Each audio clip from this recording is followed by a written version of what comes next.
무사시가 정말 이제는 거의 나이도 30 이상 들고 이름도 났고 네. 했을 때 이제 마지막 그 일종의 결투를 하게 됩니다. 독특한 여러 가지 스토리가 나오는데 핵심은 뭐냐면 약속했던 시간에 도착 이제 안 가는 거예요. 일단 심리전에서 일단 시작을 한 것인데 노를 저어서 이렇게 가고 있는데 배가 이제 땅에 닿으니까 사사키 고지로 칼을 들고 일격 필살의 기세로 달라드는데 그보다 더 긴 노로 그 사람을 쳐버렸다는 것이죠. 무사시가 강하였다 하더라도 심리를 흔든다든지 그다음에 어떤 상황을 만들지 않고서는 승리를 장담할 수 없었던 그런 강적과 싸웠다고 하는 것이 또 굉장히 여러 가지 극적인 요소를 더해주는 하나의 일화이기도 합니다.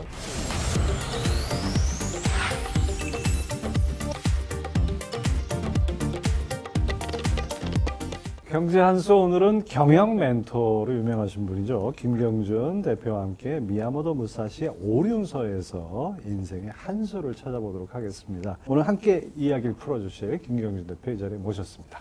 안녕하십니까? 네, 안녕하세요.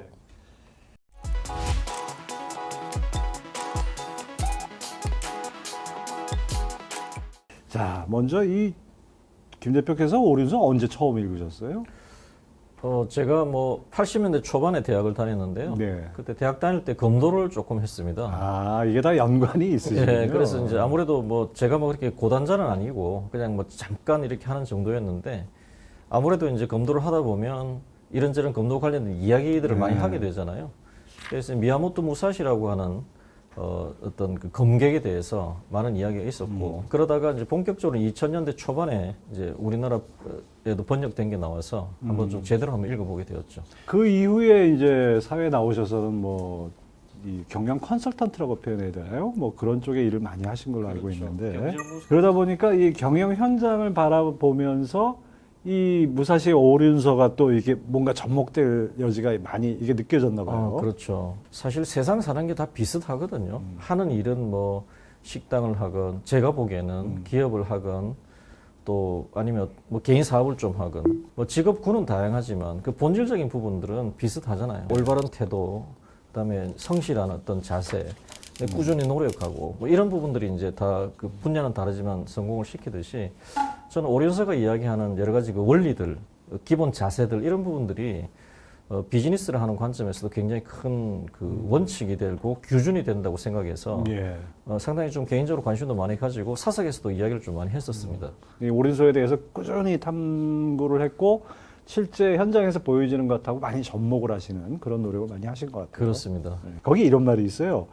그 2500년 전 청동기 시대의 공자가 설파한 인생 단계가 21세기 디지털 시대에 우리에게도 시사점을 준다. 갑자기 들은 생각이 청동기 하면 완전히 원시 시대라고 우리 생각했는데 뭐 맞습니다. 공자, 맹자, 뭐 플라톤, 소크라테스, 뭐 석가모니 다 그 시절의 인물이에요. 그렇죠. 그때의 그 성현들의 얘기를 지금도 우리가 받아들이는 이유, 그 뭐라고 봐야 될까요? 이 사람이 살아가는 그 본질적 특성은 변하지 않았다라고 한번 이야기를 하고 싶습니다. 사실 사람은 자기에게 공감이 되지 않으면 반응을 하지 않지 않습니까? 그렇죠. 그런데 지금 2023년 우리가 뭐 AI를 이야기하고 뭐 이런 시대에 그 2500년 전에 청동기 시대에 만들었던 그 형성되었던 컨텐츠들이죠. 사고 구조들, 인생관 이런 네. 부분들이 뭐 말씀하신 대로 공자, 맹자, 서양에서는 뭐 플라톤, 소크라테스 한 2000년 전이고요. 심지어 병법서에 있어서도 뭐 맨날 이야기하는 손자 병법만 하더라도 한 2500년 된 거거든요. 그렇기 때문에 이제 어떻게 보면 사실 그 현상은 굉장히 많이 달라졌지만 그 사람이 살아가는 그 본질적 측면은 또 변하지 않은 그 무엇이 있기 때문에 지금도 교감을 하고 공감을 하고 교훈을 얻고 심지어는 삶의 지침으로 삼기도 한다고 생각을 합니다. 그런 점에서 오륜서도 한 500년의 시간 간격이 있지만 의미를 가질 수 있다고 그렇죠. 보는 것이죠. 그런데 이번 책에서 이제 50에 읽는 오륜서예요. 네네. 그러니까 오자가 운이 맞으니까 뭐 재밌는 이렇게 딱 쉽게 오는 것 같은데 예. 왜 딱 50입니까? 저는 뭐 이제 50하고도 뭐 이제는 이제 60을 넘어 이제 바라보고 넘어가는 그런 나이이긴 한데 이제 50이라고 하는 것을 이제 저도 한번 생각을 해보니까 일종의 삶의 변곡점인 것 같아요. 예. 변곡점. 그 변곡점이라고 하는 것은 다 아시던 대로 어떤 큰 흐름이 한번 바뀌는 어떤 과정이잖아요. 크게 보면 사회적 삶에 있어서는 좀 추숙이다. 그동안 그래도 뭐 20대 후반, 뭐 늦어도 30대 초반에는 사회에 나와서 한 20년 정도를 한 분야에서 나름대로 노력하면서 이제 그동안에 축적된 것으로 성취를 이루는 시기. 그 조직에 속해 있건 뭐 개인적인 어떤 어디 일을 크고 작은 어떤 집단의 리더가 될 수 있는. 리더가 되는 거죠. 예. 리더가 되면서 어떤 정말 그동안에 쌓았던 역량이 정말 남김없이 분출되는 그런 시기인 거죠. 그다음에 또한 개인적으로는 이제 대부분 대략 한 50대 한 초중반에 들어서면 이제 아이들이 다음 세대들이 이제 완전히 성인이 되어서 이제 어떻게 보면 곁을 떠나는 나이가 그렇죠. 되는 것이죠. 네.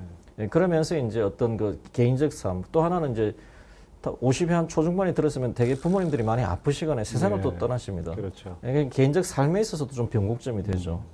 예, 이런 부분들, 건강적 측면도 그렇고, 그래서 이제 되게 크게 보면 이제 50이 이제 되면서는 큰 사회적 삶의 한 단락을 이제 마무리 지으면서 좀 추수를 하는 시기임과 동시에 요즘 같으면 뭐 아직 평균 수명이 늘어나니까 새로운 삶도 좀 바라보는 그렇죠. 그런 어떤 인생관의 좀 변화도 오는 시기이다. 그런 점에서 저는 오륜서를 한번 읽어볼 만하겠다라는 관점이었습니다. 그 무사시의 삶을 보면은 뭐 아주 10대 어린 나이에 그렇습니다. 그 출가를 해가지고 뭐 검객으로서 아주 수련을 하고 그렇죠. 있다가 60이 넘어서 이 오륜서를 집필한 걸로 제가 알고 그렇습니다. 있는데 예. 무사시도 아마 그런 마음으로 이걸 쓰지 않았을까 생각이 들어요. 그렇습니다. 그 뭐 설명을 하자면 이 카르 시대라고 하는 일본 전국 시대에 예. 이제 거의 말기에 태어났죠.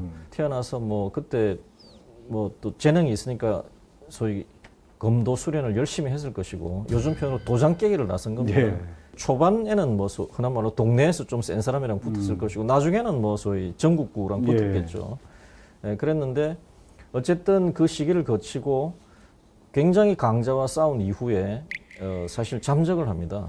거의 한 30년 가까이 잠적한 이후에 완전히 만년에 다시 세상에 나타나서 자신의 인생을 총결산하는 책을 하나 합니다. 자신의 검술, 승부관, 인생관 이런 걸 압축한 어떤 책을 하나 남기는데 그것이 바로 이제 오륜서인 것이죠. 이거를 검술 교본이라고 알면 정말 그거는 뭘 모르는 거고 인생의 철학인 것 같고 그렇습니다. 삶의 예. 철학인 것 예, 같아요. 검을 실제로 쓰는 방법에 대한 이야기가 일부 있기는 있어요.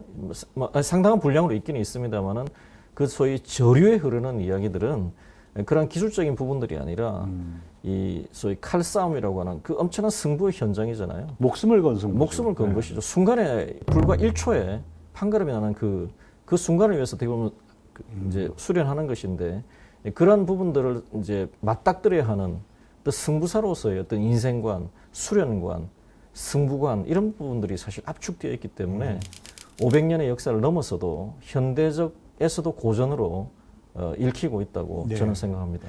그래서 이 책에서도 뭐 언급을 하셨지만은 그 보통 이제 그 자기계발서들 많지 않습니까? 그렇죠. 보면 다 좋은 게 좋은 거고 뭐 열심히 노력하면 된다 이런 식으로 되어 있는데 진짜 우리 살아가면서 필요한 거는 매번 뭐 크고 작은 어떻게 보면 승부에 그렇죠. 임하는 상황이라고 네. 볼 수 있는데 그런 점에서 바로 미야모토 무사시의 오륜서가 더 와닿는 거 아닌가라는 그렇습니다. 생각이 듭니다. 사실 우리나라는 좀 어떻게 보면 이제 공자 맹자하는 좀 명분에 네. 좀 치우치는 경향이 좀 있잖아요. 그래서 이제 뭐 사실 세상을 살아가고 인생을 살아가는 것은 굉장히 다양하지만 항상 어떻게 보면 좀 추상적인 당위론과 명분론에 좀 매몰되는 측면이 좀 있는 것도 사실이라고 저는 생각합니다. 예. 그런데 이제 무사시는 또 다르죠. 현실의 승부의 세계를 살아온 사람이죠. 승패가 갈리는데 단순히 지는 것이 아니라 지면 죽는 겁니다. 그렇죠. 예, 그것을 뭐 본인 표현으로 60여 차례라고 하는데 최소한 수십 차례는 겪었을 거네요.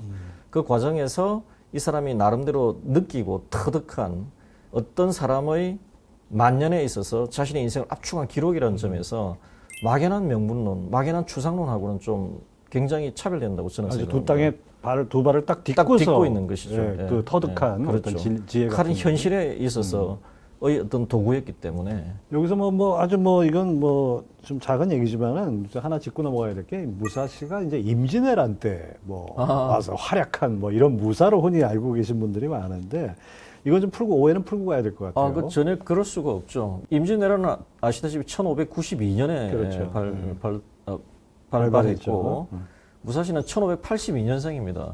10살짜리가 그 바다를 건너와서 전투를 했을 리는 없습니다. 없기 때문에 그것은 뭐 완전히 와전된 것이라고 봐야 될 것 워낙 같습니다. 유명한 검사고 검객이다 보니까 예. 뭐 그런 또 오해가 나온 것 같습니다. 그렇습니다. 자, 지금 남아있는 오륜서 이것도 뭐 필사되다 보니까 여러 가지 판본이 있다 이런 얘기 있는데 어떻게 좀 정리가 됐습니까?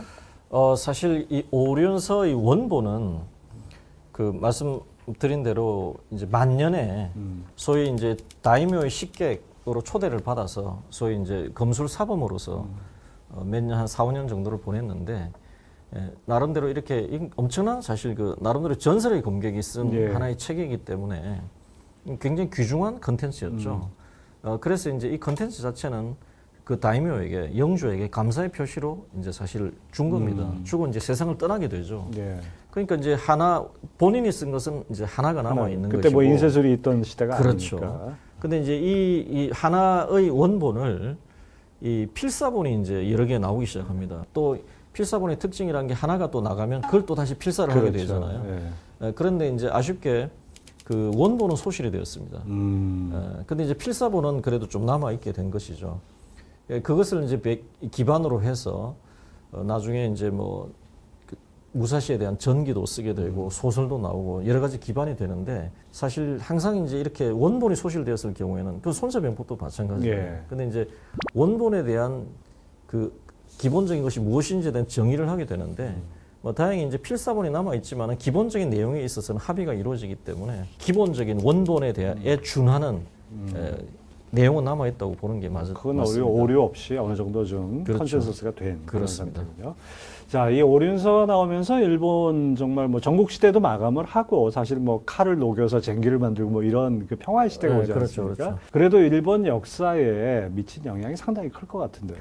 사실 무사시라는 그 개인은 당대 일본의 어떤 역사의 흐름에 있어서 어떤 역할을 한 사람은 아닙니다. 그렇죠. 그럴 수밖에 없죠. 네. 태어났을 때 이미 전국시대는 말기로 흘러갔고 이제 뭐 흔한 말로 칼 좀 휘두를 나이 됐으니까 저희 도쿠가와 이에야스와 도요토미 히데요시의 아들이 쟁패를 하는 세키가하라 전투라고 예. 하는 것. 1600년에 미야모토 무사시는 18살입니다. 예. 그 기록에 따르면 미야모토 무사시는 거기에 참전을 해요. 음. 거의 뭐 의미 없는 그렇죠. 하급 하급 군절이었겠죠. 예, 뭐 예. 아주 인정받았으면 분대장 정도 했겠죠. 네.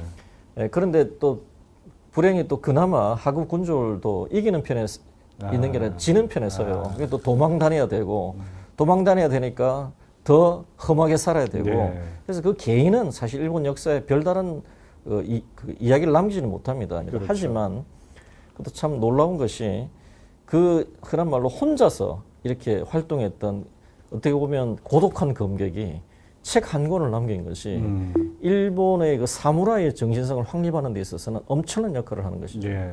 그 루스 베네딕트라고 하는 그 미국의 1급 인류학자가 보기에 결국 국화와 칼이 상징하는 그 정신성과 그 철저한 어떤 그 실질성의 결합이 일본 문화라고 보는 것인데 칼과 정신성을 결합시키는 그 매개체 역할을 한 것이 결국은 이제 무사시가 남긴 오륜서였다는 것이 또 굉장히 또 흥미로운 하나의 흐름입니다. 네, 이제 개괄적인 얘기 나눠봤고요. 이제 구체적인 내용으로 한번 들어가 보겠습니다. 지금 이제 오륜이라고 표현한 것이 바로 땅, 물, 불, 바람, 하늘 이렇게 되죠. 예. 자, 이 먼저 땅의 장으로 시작을 합니다. 그리고 뭐 기초가 그만큼 중요하다 이런 언급일 것 같은데요. 무사시가 깨달은 이 근본적인 5가지 원리, 뭐 간단히 요약을 해주시면요. 아주 뭐 간략히 설명하면 땅은 기초죠. 기초가 튼튼해야 무엇이라도 이룰 수 있다는 거죠. 그렇죠. 기초가 튼튼하지 못하면 다 아시다시피 아무것도 될 수가 없는 것이죠. 그 다음은 이제 물을 이야기하죠. 물은 유연성을 이야기하죠. 그래서 물은 뭐 소위 말해서 그 담기는 용기에 따라서 모양이 항상 변하잖아요. 그렇죠. 예, 그래서 뭐 네모난 그릇을 만나면 네모가 되고 세모를 만나면 세모가 되고 또 하나 또 물의 또 중요한 특징은 겸손하다는 거죠. 항상 높은 곳에서 낮은 곳으로 흐르는 겸손이 있고 또 장애물을 만나면 기다렸다가 넘어가는 지혜가 있다는 거죠. 기다릴 줄도 알고. 그 여러 가지 물의 그 덕목이 있는데 가장 중요한 덕목은 유연성이라는 거죠. 기초를 정확하게 익히면 그 다음은 오히려 기초를 버려야 한다는 거죠. 네. 기초를 익히고 기초에만 계속 매몰되어 있으면 화석이 돼버린다는 그럼 거예요. 경직되는 거죠. 경직돼. 완전히. 예. 그 참 의미가 있는 거예요. 그래서 그 다음에는 이제 실전으로 진짜 가는데 불입니다. 불. 예. 불에서 이야기하는 것은 불은 사실 조그만 불씨가 순식간에 막 전 들판을 태우기도 하고 뭐 그런 이제 엄청난 변화를 이제 이야기하는 것인데 역설적으로 이 불에서 배워야 할 덕목은 무사시는 평정심이라고 하는 거죠. 그러니까 소위 오히려 말해서 막 활활 타면은 뭐 좀 어지러울 것 같은데. 그렇죠. 그러니까 전장은 격변하는데 격변하는 전장 그 현장 속에서도 평정심을 잃지 않아야 이길 수 있다는 거죠. 유연성과 평정성이죠. 근데 그게 이제 불이라고 하면 불의 격렬함을 배우라고 할 것 같은데 그게 아니라 그 격렬한 불의 현장에서도 평정심을 유지해야 한다. 그것이 일종의 역설적 교훈입니다. 예. 그래서 그것은 이제 무사시가 사실 실전을 경험한 사람이잖아요. 사실 이 세상에 자기 목숨 아깝지 않은 사람 누가 있겠어요? 60여 차례 자기 목숨 내놓고 싸운 거잖아요. 결국은 실력은 자기가 같거나 오히려 나을지라도 그 결정적 순간에 마음이 흐트러지면 그건 지더라는 불이라고 하는 곳에서는 평정성을 배우고 바람은 무엇이냐? 네 번째가 바람인데요. 바람은 당신이 정말 천하일이라고 할지라도 끊임없이 새로운 시도가 나오고 새로운 흐름이 나타나고 새로운 유파가 성장을 하는데 그런 흐름에 뒤처지면 순식간에 2등이 되고 3등이 되고 꼴등이 된다. 그래서 항상 이 세상의 흐름에 대해서 민감하고 예민하고 정확하게 바라보고 따라가야 한다는 거. 그게 뭐 쉽게 말하면 트렌드가 될 수도 트렌드죠. 있고 뭐 짧게는 유행일 수도 있고 그렇습니다. 멀리 보면은 뭐 무슨 뭐 제3의 물결 같은 그렇죠. 그런 미래하게 그럴 될 수 수도 있죠. 있는 거고요. 근데 이제 하나의 검도라고 하는 그다음에 칼을 쓰는 방법 하나를 갖고도 그거를 그런 부분들을 이렇게 통찰했다는 건 참 대단한 저는 해안이라고 생각하고요. 마지막은 이제 하늘입니다. 하늘은 사실 좀 원론적인 이야기예요. 이 모든 것을 다 쌓아놔서 기본적으로 추구하는 바는 이 영혼의 세계, 도의 세계, 하늘과 같이 정말 밑 끝도 없는 어떤 그런 그 영혼의 세계를 추구하라라고 하는 이제 뭐 원론적인 이야기로 끝나는 겁니다. 오히려 또 좀 그렇기 때문에 오련서의 완성도와 품격을 또 높여주는 측면도 있는 부분이 또 하늘이라고 생각합니다. 무사시가 실전에서 벌였던 그 싸움의 그 전설처럼 전해 내려온 얘기 저는 하나 기억나는 게 네. 아주 고수랑 묻기로 했는데 일부러 늦게 가서 맞아요. 그 부분은 정말 그 무사시를 이야기할 때 모든 컨텐츠에서 빠지지 않는 장면입니다. 그 유명한 이야기인데요. 이제 무사시가 정말 이제는 거의 나이도 30 이상 들고 이름도 났고 했을 때 갈류지마라고 하는 섬에 가서 이제 마지막 그 일종의 결투를 하게 됩니다. 그 사사키 고지로는 단순히 그 뭐 한 개인이 아니라 그 누대로부터 내려오는 일본은 또 가업을 이으니까 정말 무술 사범으로서도 굉장히 유명한 검술의 명가, 명가에서도 또 인정받는 적통입니다. 정말 객관적인 전력으로서도 이긴다고 장담할 수 없는 정말 강적인 겁니다. 자, 그 상태에서 이제 어떻게 보면 독특한 여러 가지 스토리가 나오는데 핵심은 뭐냐 하면 약속했던 시간에 이제 안 가는 거예요.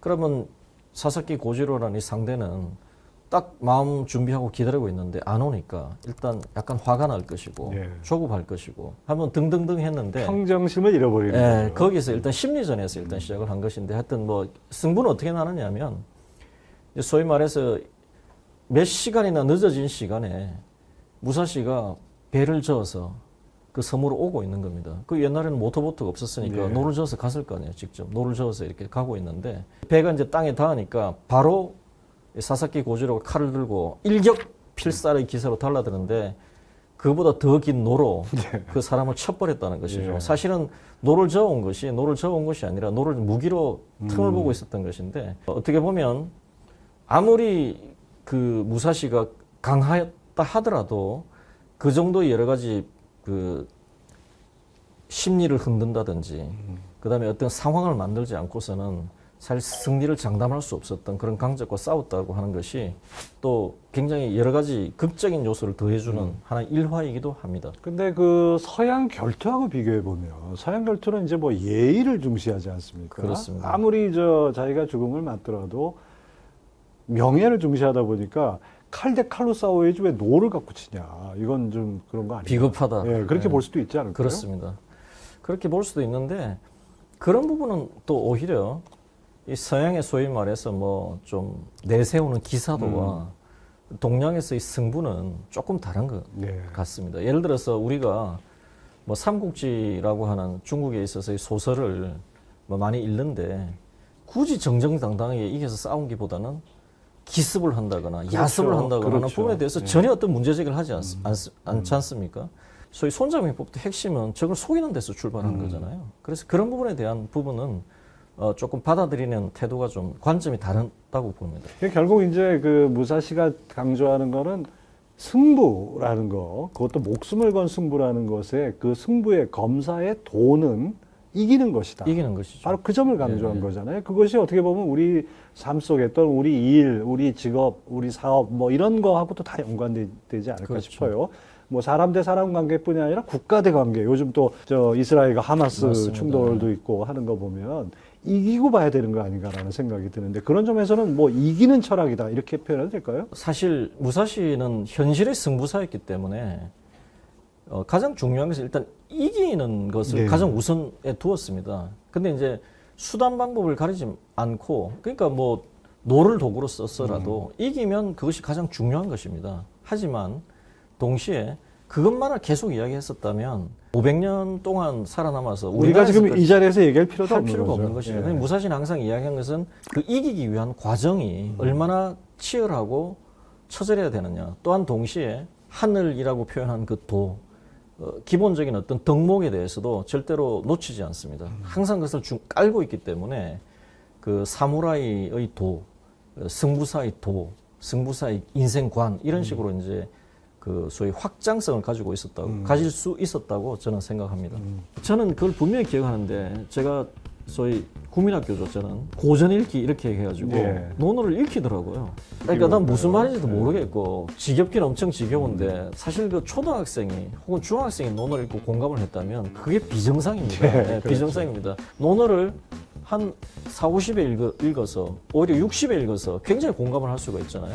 컨텐츠도 교감을 하는 연배가 있는 것 같습니다. 그렇죠. 그런 점에 있어서 뭐 군주론도 한번 뭐 한 4, 50, 40 정도 되면 읽어볼 만하다.